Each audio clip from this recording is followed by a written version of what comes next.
Welcome back, weirdos. Good morning, good afternoon, good evening. I'm so glad you're here. I hope you're having an amazing day. So we're going to talk about some new things in this video. I know that some of you have asked questions about rubber base gel and wondered, what is it? What's the difference between this and gel base or builder gel? So I picked up this rubber base gel from Amazon. It's by a company called InHype. It's a small business, and we're going to try it out, and I'm going to hopefully give you some good information about what this product is, who it might be good for, and what some of the differences are between this and some other products that you know probably more well.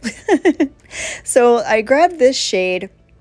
It's a very soft, neutral color, and the ingredients are listed over here, which I super appreciate. It does contain dihema, but from what I know, dihema is a bonded form of hema, so you're much less likely to develop any type of skin allergy to it. But you always want to exercise caution when you're using any type of nail product. You want to make sure you're not getting this on your skin. If you are super concerned about gel allergies, I would always advise you wear gloves on your other hand while you're doing your nails, just in case.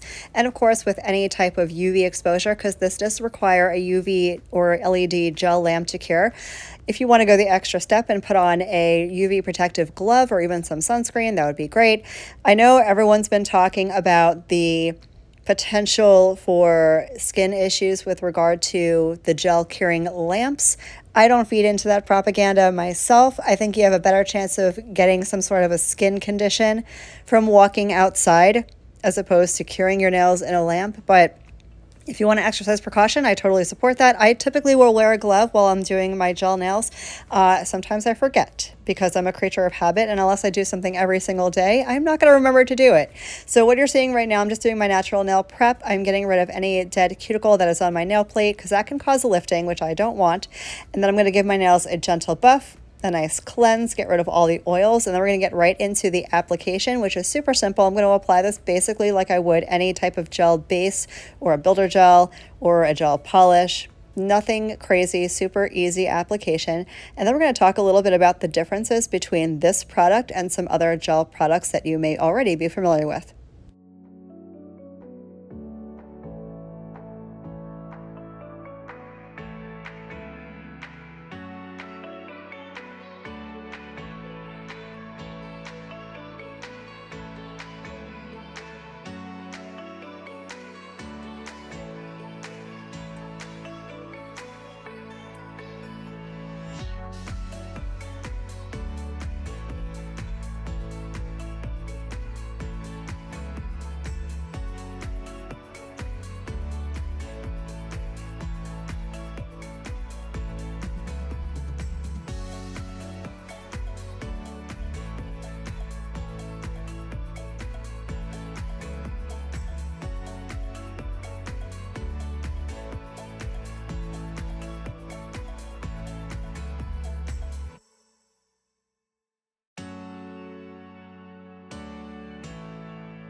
So once my nail prep is done, I am going to follow up with my Young Nails Protein Bond Primer.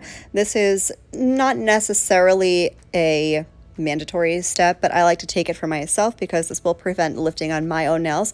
For me, gel does not like adhering to my nails. I don't know why. My nails just reject gel usually, unless I have a primer on. Young Nails Protein Bond does contain HEMA, just in case you were curious about that. Again, you can skip the primer and see how gel does on your nails. If you need a good HEMA-free primer, Manny Boss does carry one on her website. I'll leave it linked down below, along with everything else I'm using in the video.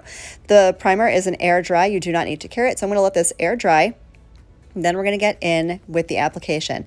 So again, I'm applying this just like I would kind of a gel base coat or a builder gel or a gel polish. Nothing out of the norm. I'm not going to be building a crazy nail. These are just my short little nublets, so I don't need to go bonkers with the application, especially because I dip over them typically. So that's all the product I'm going to use. I'm going to get this on the nails, and let's talk a little bit about what rubber-based gel really is and how it's different. So if you have used a builder gel in the past, you know that builder gel does what it says it's going to do. You can build a nail, and you can do this as an overlay on your natural nails. You can use it to build extensions. You can use it to repair nails, and it cures down very, very hard, which is great if you're trying to build an extension. This has more of a flexible cure, so it moves with your nail. So I think this would be great for someone with thin nails, very flexible nails, or someone with shorter nails that's not looking to build an apex or an extension or anything like that. It also has a thicker consistency than a gel base or a gel polish. So this, in my mind at least, I feel would be a little bit stronger for someone with thinner nails. For me, if I put gel polish on my natural nails, my nails will break. That's just the nature of my nails. They've always been very, very thin. Just naturally, not from nail damage. My nails are not damaged. They're perfectly healthy. Well, they're dead, so they're not healthy, but you know what I mean. But for me, gel polish does not protect my natural nails. This, however, because it does add a nice amount of strength with that flexibility, this will protect my natural nail from breakage. If I had to choose for myself to put something on my nails, if I'm not going to use dip or anything like that or acrylic, this is what I would put on my nails and just have them grow out naturally like this. Builder is great, again, for those that want to build extensions, need an apex, stuff like that. But if you have nails like mine that are just naturally thin and flimsy and flexible, I think this would be your go-to product. So I'm going to continue just getting this on all of the nails. I am going to cure this for a full minute. I don't think it's necessary. I think 30 seconds would probably be fine, but I'm always overkill when it comes to curing. I want to make sure a product is 100% cured, because if you leave uncured product on your nail, that can lead to contact dermatitis and to gel allergies, and that is not a game I want to play. So I'm going to go ahead and cure for a full minute. I do use a 96-watt LED UV lamp, and it does have a reflective bottom, which I find is key when you're using gel products. I'll leave my lamp down in the box. I swear by it. I've been using it for months, and it's my favorite lamp of all time ever. As you can see, I did flip my hand upside down. That's just to help the product level out a little bit. This is very self-leveling. Even though it's a thicker consistency, it reminds me a lot of builder gel. It has a very similar consistency to builder gel, but I like the fact that it cures super flexible. So instead of your nails snapping, if something happens, it'll just bend and flex and hopefully survive.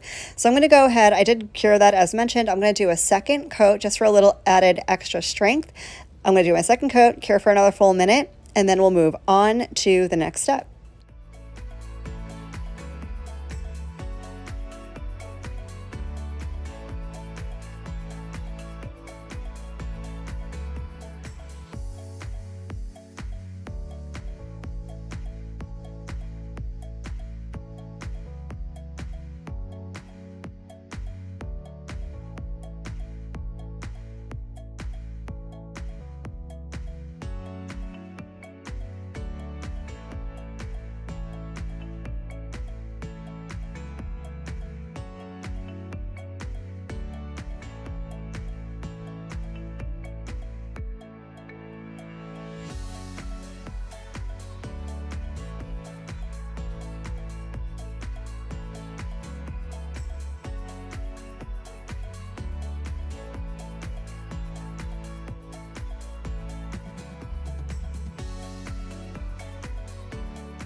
So here is what we're looking like so far. This is 2 full coats. Here's the difference. As you can see, the color is very natural. It just adds the littlest tint of color.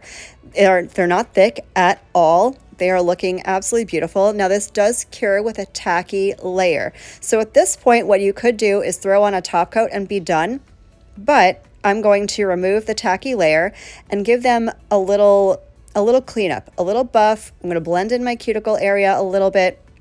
I'm going to get them as smooth as possible because I like to use a peel off base coat and then do my next enhancement, be it dip powder or gel polish or whatever. And I just find for me that when I use peel off base coat, it works best over a very smooth matte surface. Now that will vary for everybody.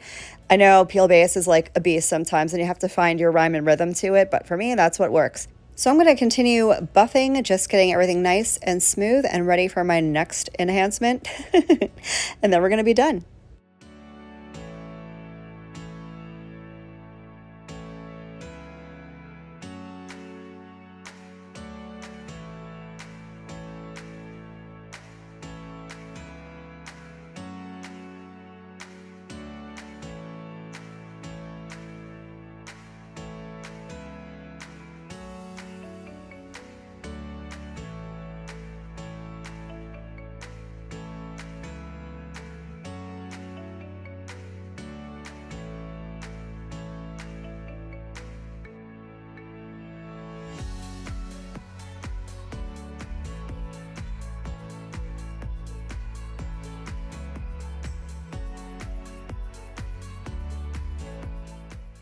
So I went ahead and did my other hand. This took literally no time at all. I think both hands together took me less than 45 minutes.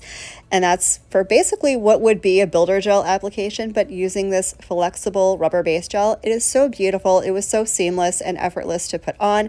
It looks natural. It doesn't look like I have anything crazy on my nails. Now I know that there are builder gels and rubber base gels in every color under the sun. And if you want to play around, InHype has a bunch, by the way, on Amazon.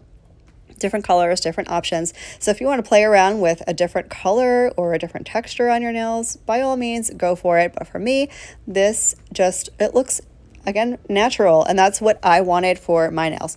So I'm going to go ahead and finish up per usual with some cuticle oil.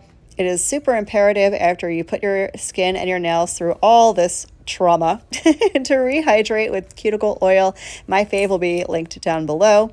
I hope you guys found this helpful, somewhat educational. If you liked it, make sure you give me a thumbs up so I know you did. If you stuck around to the end of this video, drop a pink heart in the comment section so I know who actually made it to the end of my ramblings and rants. I hope the rest of your day is as beautiful as you are, and I will catch you in the next one. Love you, bye.